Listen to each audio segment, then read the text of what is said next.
O texto de Hebreus, capítulo 12, os versículos de 14 a 17 diz: segui a paz com todos e a santificação, sem a qual ninguém verá o Senhor, atentando diligentemente, porque ninguém seja faltoso, separando-se da graça de Deus, nem haja alguma raiz de amargura que, brotando, vos perturbe, e por meio dela muitos sejam contaminados.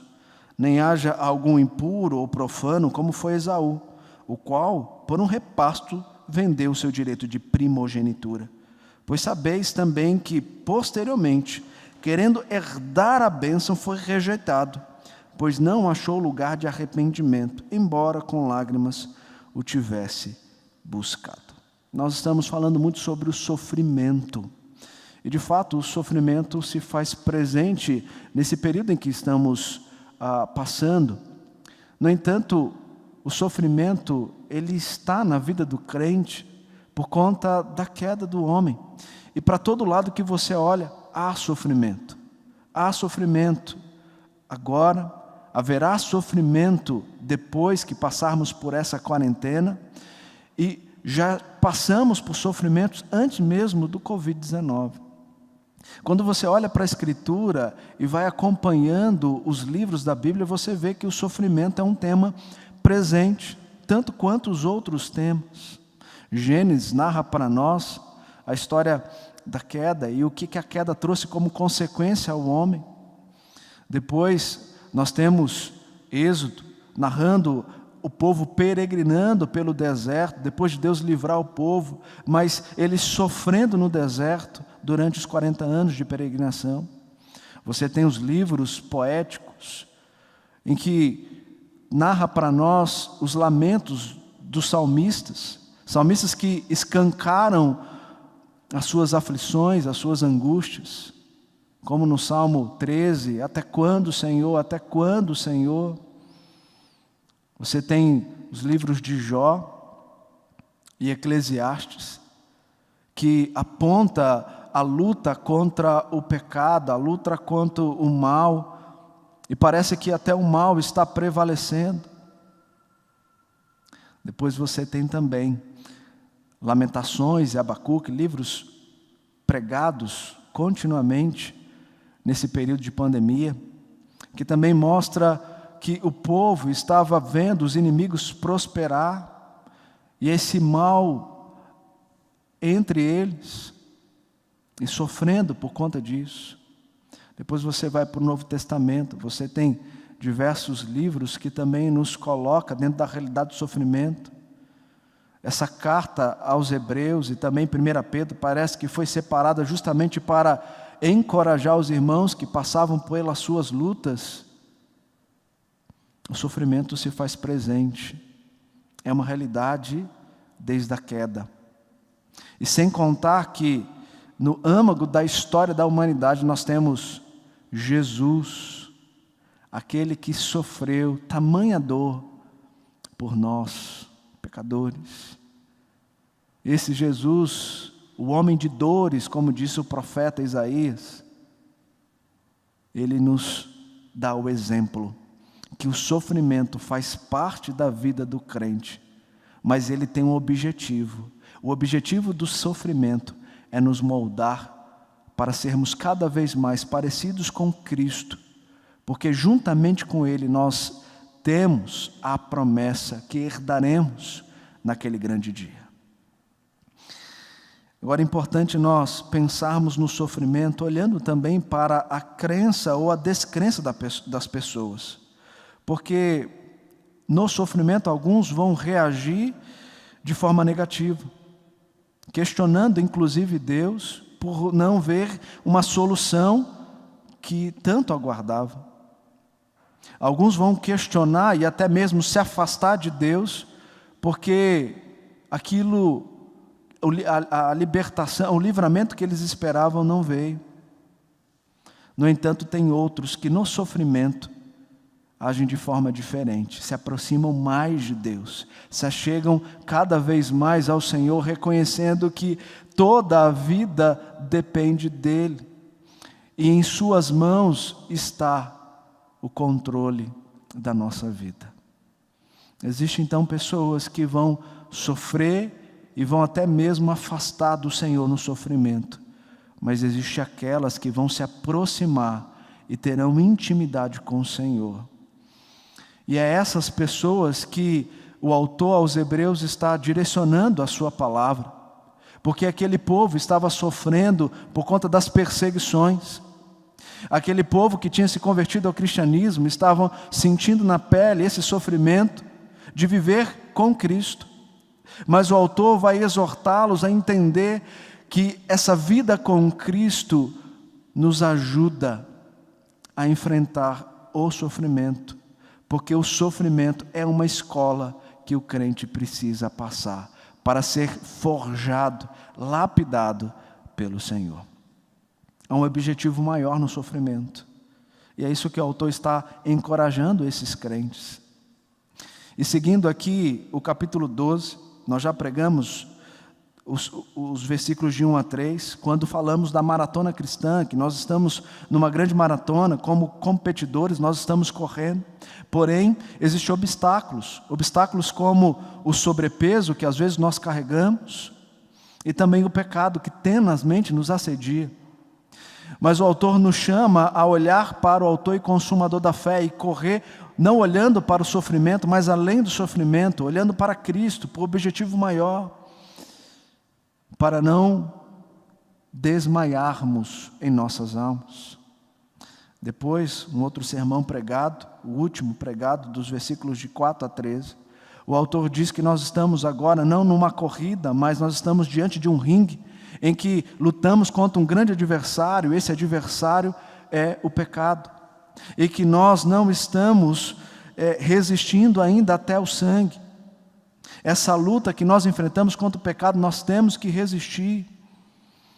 E quando nós somos disciplinados por Deus por conta dos nossos pecados, nós não devemos desmaiar em nossas almas, mas entender que o processo da disciplina é feito em amor, a fim de trazer o faltoso ao reconhecimento das suas falhas, ao arrependimento, a voltar-se a caminhar juntamente com aqueles que continuam perseverantes nessa grande maratona. E os versículos de 12 a 13, ele diz que a igreja tem um papel fundamental nesse processo.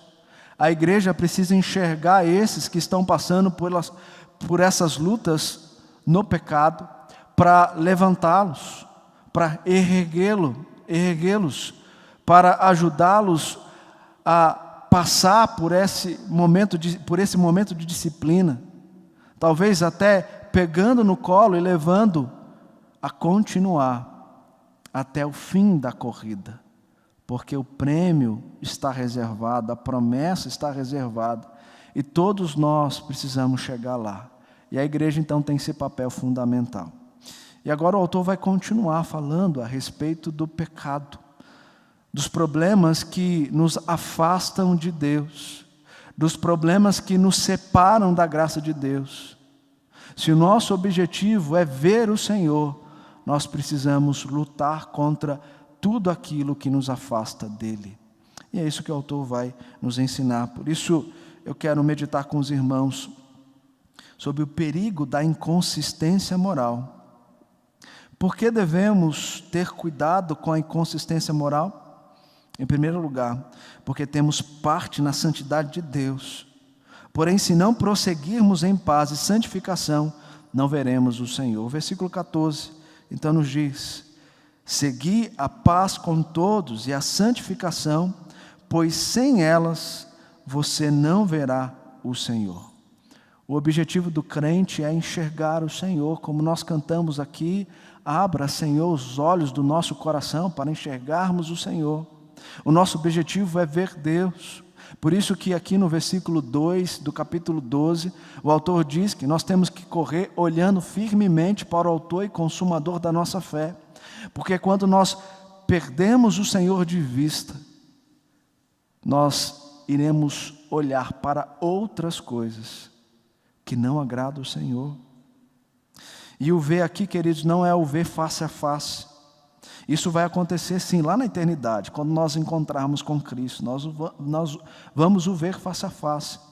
Mas o texto está nos ensinando aqui que esse enxergar aqui é enxergar através do conhecimento, da intimidade que podemos desfrutar à luz da Escritura.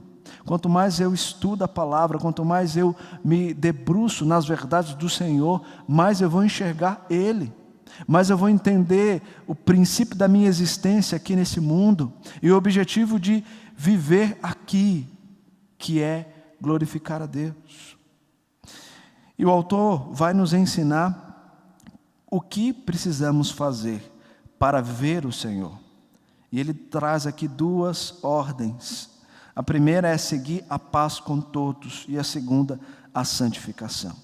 Seguir a paz com todos. Esse verbo seguir, no grego, ele está no imperativo presente, a ideia é de continuidade, ou seja, ele está dizendo, busque, corra atrás, até alcançar a paz, porque a paz, ela é importante, a paz vem do Senhor, é necessária para aquele que agora caminha com Cristo. Não sei se você já passou por essa experiência pessoal, ou se você conheceu alguém assim. Pessoas que estavam vivendo uma vida de brigas, de inconstâncias, pessoas que tinham um temperamento transtornados, por conta desses temperamentos de raiva, temperamentos difíceis de ser lidados, mas que de uma hora para outra mudou. E você sabe por que mudou? Mudou porque de fato ele se converteu a Cristo. E nessa conversão Cristo mudou o caráter, mudou o temperamento, porque ele passou a enxergar o Senhor. Não sei se você já passou por isso. Não sei se você conhece alguém que já passou por isso. Mas o Evangelho faz isso conosco. E essa paz que vem do Senhor passa a reinar em nosso coração.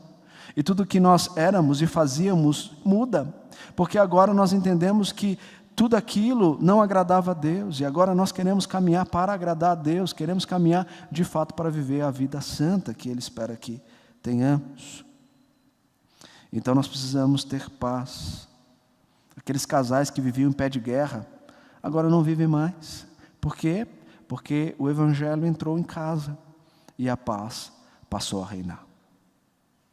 Agora, se você está vivendo problemas no seu lar, com a sua esposa, com seu esposo, com seus filhos, talvez a paz não se faça presente.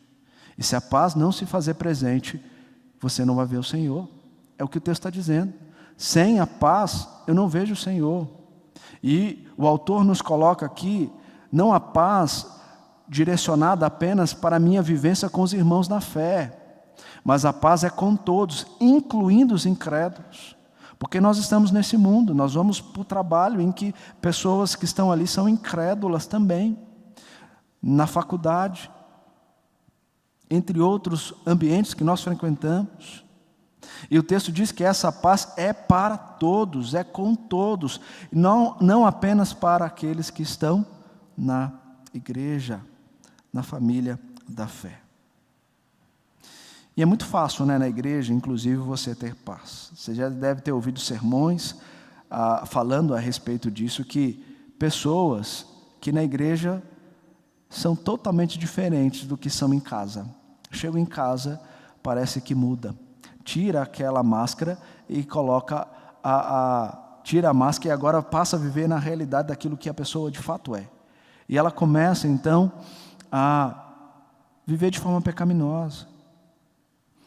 É muito fácil você, por um momento, mostrar essa paz. Difícil é trazer a paz como estilo de vida. E o autor está dizendo que essa paz é um estilo de vida que o crente precisa ter. Ela faz parte do fruto do Espírito. Então, nós não podemos trazer essa paz apenas para um tempo, mas para toda a nossa existência. Porque sem essa paz, nós não veremos o Senhor. E a paz é um tema tanto no Antigo como no Novo Testamento, trazido em diversos versículos, como por exemplo no Salmo 34, versículo 14.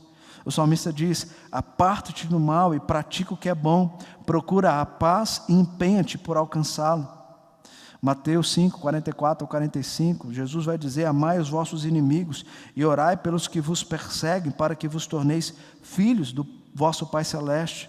Paulo vai dizer lá em Romanos capítulo 12, versículo 18, se possível, quanto depender de vós, tende paz com todos os homens. Depois no capítulo 14 de Romanos, no versículo 19, Paulo vai dizer: assim, pois, seguimos as coisas da paz, e também as da edificação de uns para com os outros. Não podemos esquecer do profeta Isaías, dizendo que o nosso maravilhoso conselheiro, ele também é o príncipe da paz. E olhar depois para Colossenses capítulo 3, quando Paulo vai dizer que a paz de Cristo é o árbitro do nosso coração. Veja, a paz, ela vem do Senhor, e ela é o árbitro do nosso coração. Por isso essa paz precisa ser um estilo de vida. Se você tem brigado com as pessoas, se você tem tido momentos assim pecaminosos, é hora de você parar, refletir, confessar, deixar, porque senão você não vai ver o Senhor, não.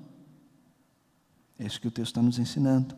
Mas além da paz, o texto nos fala também da santificação, e a segunda ordem, então, é persiga a santidade. É importante nós entendermos a santidade dentro do aspecto do passado, presente e futuro. David Powlison, em seu livro, Como Saber sobre a Santificação, um livrinho muito bom, ele vai trazer essa ideia do passado, presente e futuro. Isso faz nos entender melhor o que é a santidade. Porque muitas vezes nós falamos que nós somos santos, e depois nós falamos que precisamos da santificação. Como é isso? Como funciona isso? Sem entrar em todos os méritos teológicos, creio que essa ideia do passado, presente e futuro nos ajuda a entender. E ele diz: no tempo passado, sua santificação já aconteceu. Você é um santo, uma identidade pela qual você não recebe mérito algum. Deus agiu decisivamente ao torná-lo propriedade dele. Em Cristo, você foi salvo. No tempo presente, a sua santificação está sendo trabalhada. Deus está trabalhando em toda a sua vida, em uma escala de dias, anos e décadas, para refazê-lo à semelhança de Jesus. Você está sendo santificado progressivamente. Você está sendo salvo.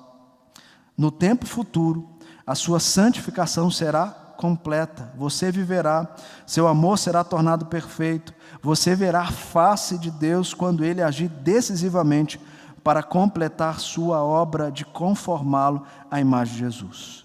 E você participará da glória do próprio Deus. Você será salvo. O texto nos diz que nós estamos prosseguindo no presente nessa santificação. Então agora nós no presente precisamos buscar viver com Cristo, para termos uma vida mais próxima, mais semelhante ao Senhor Jesus. Mas para vivermos essa santificação, nós temos que ter a base naquilo que já foi feito lá no passado, para sermos levados para a realidade que vai ser concretizada em nós no futuro. Essa é a realidade dos filhos de Deus, eleitos para serem santos, que agora no presente caminham para viver uma vida mais semelhante ao do Senhor Jesus. Porque o que nos aguarda é o desfrutar da santidade de forma completa, onde nós desfrutaremos da glória e da presença real e visível do Deus vivo e verdadeiro. Então o crente precisa refletir as virtudes de Deus, e só conseguirá se dia a dia se tornar cada vez mais semelhante a Cristo. Por isso que o texto aqui nos mostra que nós precisamos lutar constantemente contra o pecado. Nós precisamos olhar para aquele pecado que tenazmente nos assedia, aquele pecado que persiste em ser praticado por mim, porque senão não verei o Senhor. Portanto, somente o santo que em sua caminhada busca ser mais parecido com Cristo conseguirá enxergar. Romanos capítulo 5, versículo 1. Paulo vai afirmar que um Deus santo pode ter comunhão somente com aqueles que estão em paz com Ele. Então, após essa ordem de seguir a paz com todos e a santificação, sem a qual ninguém verá o Senhor, agora o autor vai nos mostrar os problemas que o pecado traz e que nos afasta, nos separa da graça de Deus. A partir do versículo 15, ele vai mostrar então o problema do faltoso, aquele que tem uma raiz de amargura, e também os impuros e profanos. Vejamos então, em segundo lugar aqui, o porquê nós precisamos tomar cuidado com a inconsistência moral. Porque o que permanece pecando será separado da graça de Deus. É a parte A do versículo 15. Atentando diligentemente, porque ninguém será faltoso, separando-se da graça de Deus. Quem deve atentar diligentemente ou vigiar cuidadosamente? Os crentes. Os crentes, porque essa é a responsabilidade dos que fazem parte da igreja, da família da fé. Nós somos membros do corpo de Cristo e somos responsáveis uns pelos outros nas questões espirituais. Mas veja que isso deveria soar muito bem aos nossos ouvidos, mas na prática, na realidade, não é bem assim. Sabe por quê? Porque muitas pessoas têm medo de contar as suas lutas, de enfrentar os seus problemas, abrindo o coração para outro irmão, talvez por medo, vergonha. Nós somos muito felizes em buscar ajuda em oração, mas na hora de buscar ajuda para enfrentar o problema, nós queremos ser individualistas nesse processo, achando que sozinhos nós vamos conseguir vencer, mas não vamos. Quando o autor trabalha essa temática aqui, em todo o capítulo 12, ele está mostrando a importância da igreja nesse processo, pois a igreja é aquela que vai levantar o trôpego, aquele que está com as mãos decaídas e vai ajudar a reerguê-lo, para continuar caminhando. A igreja tem esse papel fundamental, e a disciplina vem também como elemento de Deus para tratar do faltoso, a fim dele se aproximar mais e mais do Senhor Jesus, ser cada vez mais semelhante a Ele. Então, nós precisamos abrir o nosso coração. Mas talvez aqui muitas das pessoas não abrem o coração para as suas lutas, porque a igreja não está preparada para ajudar. Muitas das vezes a igreja quer julgar, ao invés de estender a mão, ao invés de colocar o joelho e orar pelo irmão, quer julgar. O papel da igreja não é esse. Quando o autor está falando a respeito da igreja com esse papel fundamental, ele está dizendo de crentes maduros. O crente maduro é aquele que vai enxergar a necessidade do outro e vai ajudar sem julgar. E esse é o papel da igreja. Nós precisamos nos fortalecer para ajudar uns aos outros nessa difícil caminhada, nessa difícil luta contra o pecado.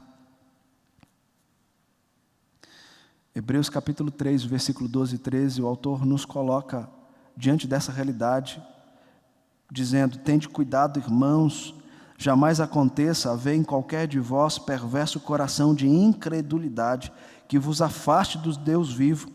Pelo contrário, exortai-vos mutuamente, cada dia, durante o tempo que se chama hoje, a fim de que nenhum de vós seja endurecido pelo engano do pecado. Ele está falando, igreja, exortem-se mutuamente, todos os dias, para que não haja um faltoso no meio de vocês, que permanece pecando, porque isso vai trazer problema para a igreja. Então a igreja tem um papel fundamental, ajudar os irmãos com as suas lutas contra o pecado. E o autor aqui fala do faltoso, coloca aqui o faltoso como aquele que permanece desenvolvendo o pecado em sua vida. Queridos, Ao pensar dentro dessa perspectiva, nós temos que entender que crente nenhum deve ser deixado para trás. Mas nós sabemos que a luta contra o pecado é grande. E nós não podemos ter aquela ideia de que apenas uma oração, apenas uma leitura bíblica ou apenas um sermão vai resolver o problema do faltoso. Não vai. Se aquele faltoso já desenvolveu um hábito nesse pecado, ele não vai vencer apenas ouvindo uma pregação. Ele vai precisar de alguém ao lado dele para enfrentar juntamente com ele esse inimigo. E levando a substituir esse hábito pecaminoso por uma virtude do Senhor, por um fruto do Espírito. Então a igreja, ela tem muitas das vezes olhado apenas para o faltoso e orado pelo faltoso, e nada mais do que isso. O papel da igreja é estender, e se preciso for, como disse anteriormente, no sermão anterior, pegar no colo e carregar o faltoso, até que ele consiga vencer esse hábito. Apenas um sermão, apenas uma oração, apenas uma palavra, não vai resolver o problema daquele que permanece no pecado. Se você tem lutado contra um pecado e não tem confessado esse pecado para uma pessoa, para te ajudar a enfrentá-lo, faça isso. Procure um crente maduro, um pastor, confesse. Sozinho você não vai vencer.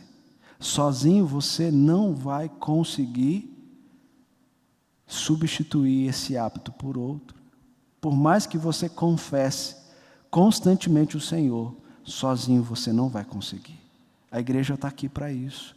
Nós estamos aqui para isso, para te ajudar, para nos ajudar nessa caminhada.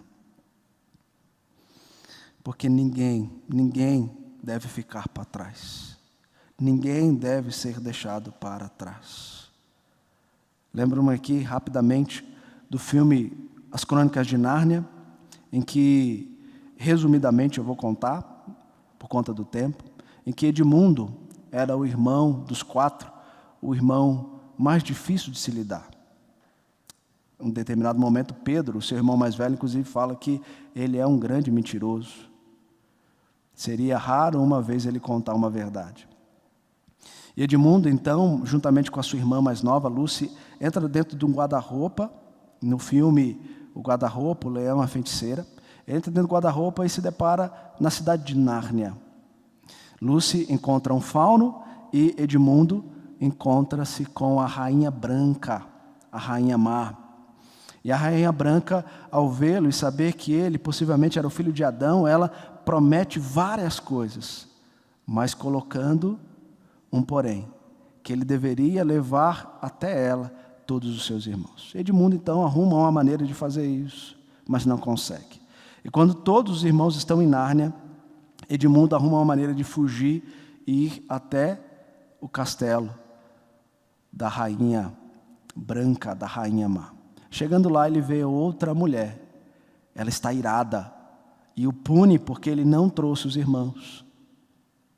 E depois, Pedro, Lúcia e sua outra irmã vão, juntamente com os castores, encontrar Aslan, o leão, lá no acampamento, juntamente com o exército. A Rainha Branca leva Edmundo juntamente e vai requerer de Edmundo o sangue por ele ter errado, por ele ter faltado com a verdade. E o que acontece? Aslan se coloca no lugar dele. Aslan se dá no lugar dele. Aslan diz que agora é o sangue dele que vai substituir o sangue de Edmundo. E lembro-me da cena em que a Rainha Branca está entrando e todo o exército de Aslan começa a olhar com o olho torto para Edmundo, porque Edmundo errou, porque Edmundo pecou, porque Edmundo estava distante daquilo que era o objetivo. Mas Aslan vai e o perdoa, e se torna substituto dele. Nós precisamos fazer assim com os faltosos. Nós precisamos estender a mão. Jesus perdoa.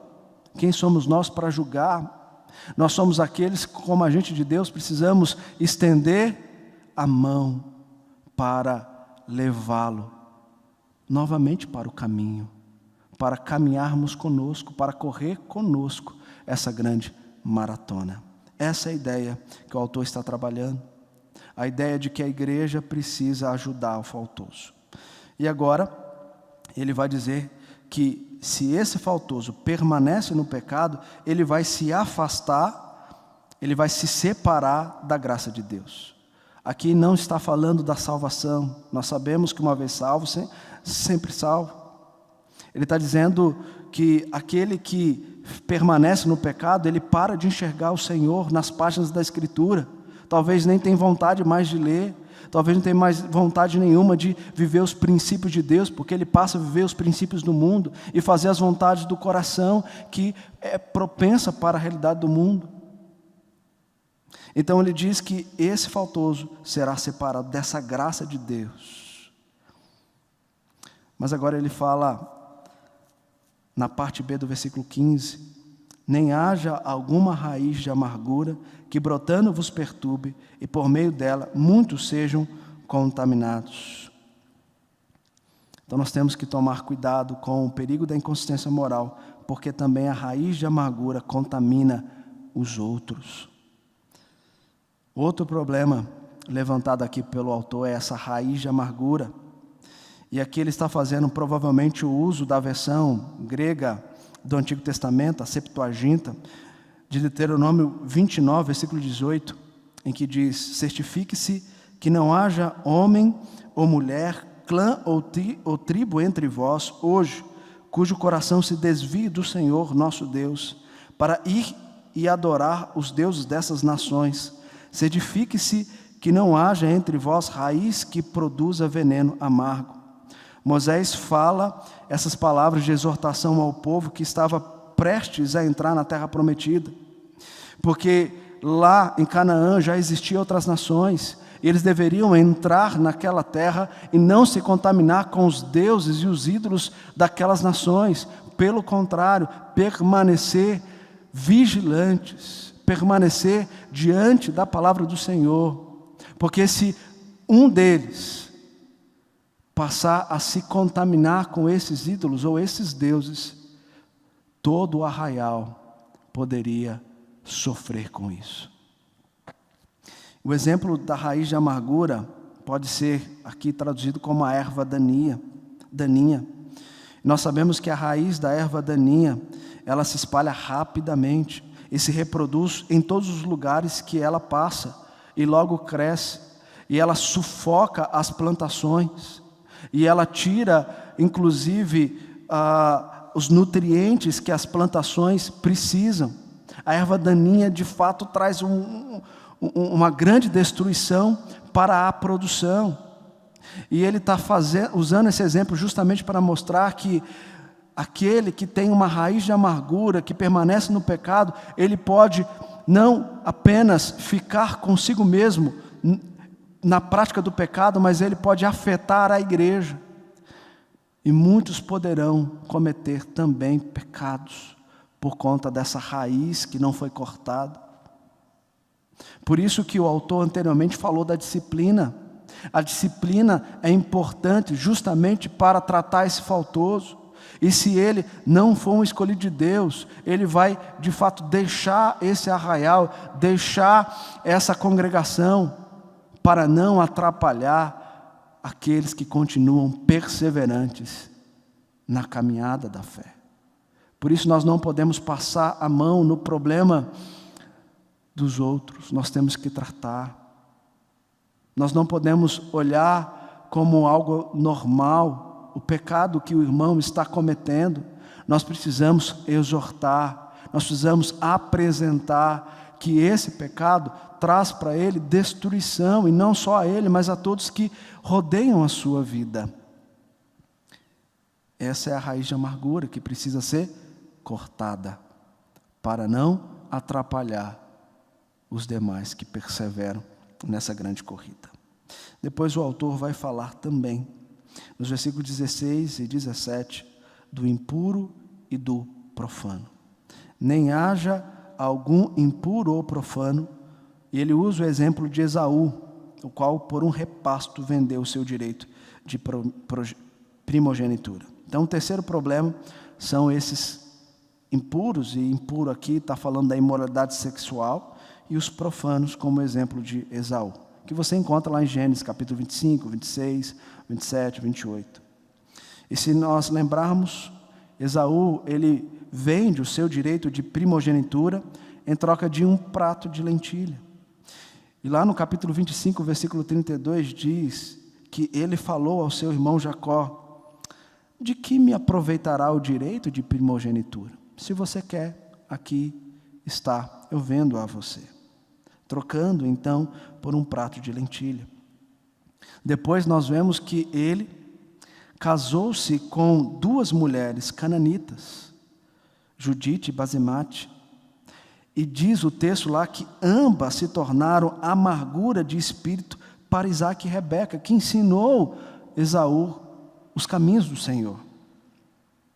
O texto diz também que quando Isaque já estava de idade, fraco das vistas, ele chama o seu filho Esaú, que é o filho mais velho, mesmo sabendo, inclusive, que ele tinha vendido o direito de primogenitura, ele pede para que Esaú prepare de uma caça um prato de comida. E aquele prato de comida, depois de ser comido por seu pai, ele iria receber a bênção, porque o pai já estava sentindo que era hora de dar continuidade à missão que Deus tinha dado a ele. Mas Rebeca entra no meio. E Rebeca, esperta como era, não gostou nada daquilo. E por amar mais Jacó, ela então cria uma estratégia e Jacó recebe no lugar de Esaú a bênção. Jacó já tinha recebido a primogenitura quando Esaú vendeu e agora ele recebe a bênção. Maneiras que Deus usa.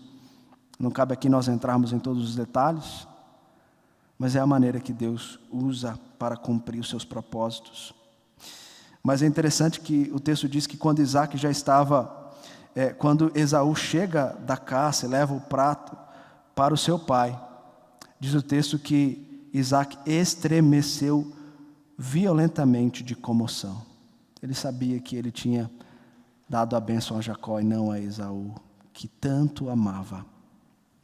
E Esaú depois, inclusive, que soube que o irmão havia ido para a casa de Labão, para ali encontrar uma esposa para ele, e mesmo sabendo que o seu pai tinha se entristecido por ele ter casado com duas cananitas, ele volta e casa-se com outra, agora com a filha de Ismael, que é filha de Abraão, mas não é da descendência eleita de Deus. Uma série de coisas que Esaú foi fazendo, de pecados que ele foi cometendo, que foi profanando o nome do Senhor. E quando nós cometemos pecados, queridos, nós profanamos o nome do nosso Senhor, porque nós estamos indo contra Ele, nós estamos negando a Ele e a Sua palavra. Então nós estamos profanando o nome do Altíssimo e muito glorioso Deus. Esaú fez isso. Esaú fez isso. Então o texto diz que nós não podemos profanar como Esaú. Temos que ser diferente dele. Mas o texto também fala aqui da imoralidade sexual. E essa imoralidade sexual aqui provavelmente não esteja se referindo a Esaú, apesar de Esaú ter tido várias mulheres, mas aqui no contexto dos hebreus, era algo muito comum a imoralidade sexual no meio deles, entre os gregos. Então, até porque o capítulo 13, versículo 4 diz: digno de honra entre todos seja o matrimônio, bem como o leito sem mácula, porque Deus julgará os impuros e adúlteros. Então o autor está falando isso à igreja, está falando isso para eles. Provavelmente, ao citar aqui a imoralidade sexual, o autor esteja se referindo a esses crentes que estavam convivendo no meio de pessoas que a imoralidade sexual era algo normal. Então ele diz, essa imoralidade sexual e a profanação, como foi a de Esaú, não deve existir no meio de vós. Não deve existir no meio de vós. E o texto diz que quando Esaú, que profanou o nome do Senhor, foi cobrar o direito que ele tinha da bênção, ele não pôde mais receber. E o texto também diz que ele foi rejeitado, pois não achou lugar de arrependimento, embora com lágrimas o tivesse buscado. Ou seja, possivelmente Esaú teve lágrimas aqui de crocodilo, não é assim que nós falamos? Eram lágrimas de remorso e não de arrependimento, porque se ele tivesse de fato se arrependido, ele não tinha casado depois, por birra com seu irmão, para confrontar os seus pais com uma filha de Ismael. Ele não deveria ter feito isso. Então isso não foi um arrependimento verdadeiro, e o texto deixa muito claro isso. Mesmo com lágrimas, ele não se arrependeu. Então, essa prática pecaminosa nos leva a cada vez mais a se afundar e se afastar da graça de Deus. Nós temos que tratar isso. Meu querido irmão, minha querida irmã, se você está enfrentando problema no seu casamento por conta de imoralidade sexual, seja sua, do seu marido, não continue, confesse, lute contra isso. O ideal de Deus não é esse. Se você quer ver o Senhor, não pratica isso. Meu querido irmão, se você está viciado na pornografia, pare agora. Eu sei que você sozinho não vai conseguir, nos procure, nós estamos aqui para te ajudar. Você, jovem, que faz isso, vai para a internet buscar aí se satisfazer os seus prazeres na pornografia, não faça isso. Lute contra esse pecado. Você que está com a sua namorada, está praticando sexo antes mesmo do casamento, isso é imoralidade sexual. E se você continua fazendo isso, você e ela, vocês não estão vendo o Senhor, vocês não estão caminhando numa vida santa e reta que o Senhor separou para que vocês vivessem nela. E não adianta falar que você vai conseguir dizer não, quando vocês estão lá naquele momento mais quente da relação, porque não vai. Lute contra isso, para que você de fato veja o Senhor e tenha paz no coração. Seja como José, que correu da mulher de Potifar, mas não entre por esse caminho, porque esse caminho pode destruir a sua vida e de todos que estão à sua volta. É isso que o texto está nos ensinando. Então o autor nos deixa aqui diante de uma realidade que não é apenas desses leitores, mas também é nossa.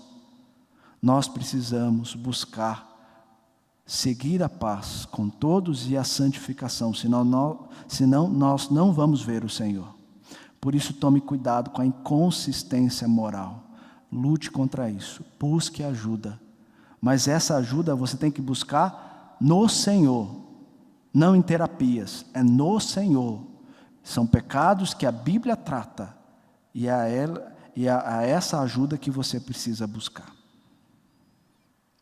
Então, meu querido irmão, minha querida irmã, vamos atentar para as verdades de Deus. Vamos olhar para aquilo que a Escritura nos ensina.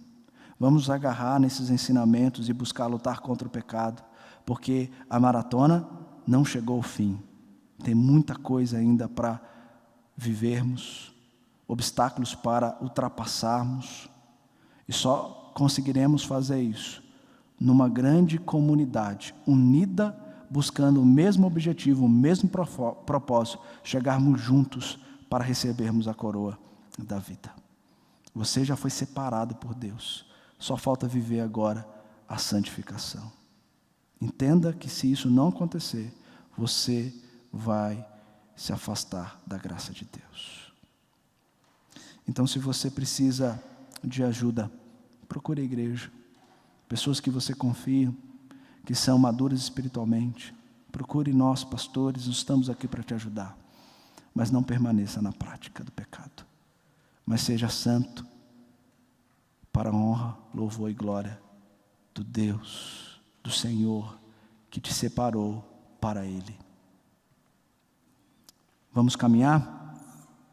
Vamos continuar nessa corrida? Vamos juntos como igreja?